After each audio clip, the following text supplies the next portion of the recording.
లైఫ్‌లో టాప్ పొజిషన్‌లో ఉన్న వాళ్ళని ఉద్దేశించి మాట్లాడటానికి పువ్వు పుట్టగానే పరిమళించినట్లన్న పదాన్ని వాడుతూ ఉంటారు. పూల జీవితకాలం కొన్ని గంటలు మాత్రమే ఉండి పరిమళం వెదజల్లుతూ తూనీగలను ఆకర్షించడం వాటి లక్ష్యం.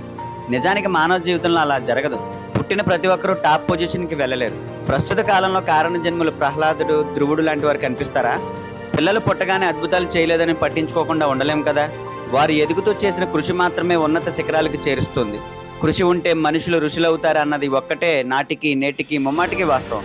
మన బిహేవియర్ ఎలా ఉంది, మన థింకింగ్ ఎలా ఉంటుంది, సొసైటీలో మన భావాలు ఎలా ఉంటున్నాయనే పాయింట్లో మన డెవలప్మెంట్ ఉంటుంది. అబ్దుల్ కలాం, మహాత్మా గాంధీ, బిఆర్ అంబేద్కర్ లాంటి వాళ్ళు పుట్టగానే హీరోస్ అవ్వలేదు. ఒకటి గుర్తుపెట్టుకో మిత్రమా, ఒదిగి ఎదగడంతో, ఎదిగి ఎదిరించడంతో, ఎదిరించి సాధించడంతో, సాధించి విజయశంఖం పూరించడంతోనే నువ్వు బెస్ట్ పొజిషన్కి రీచ్ అవుతావు.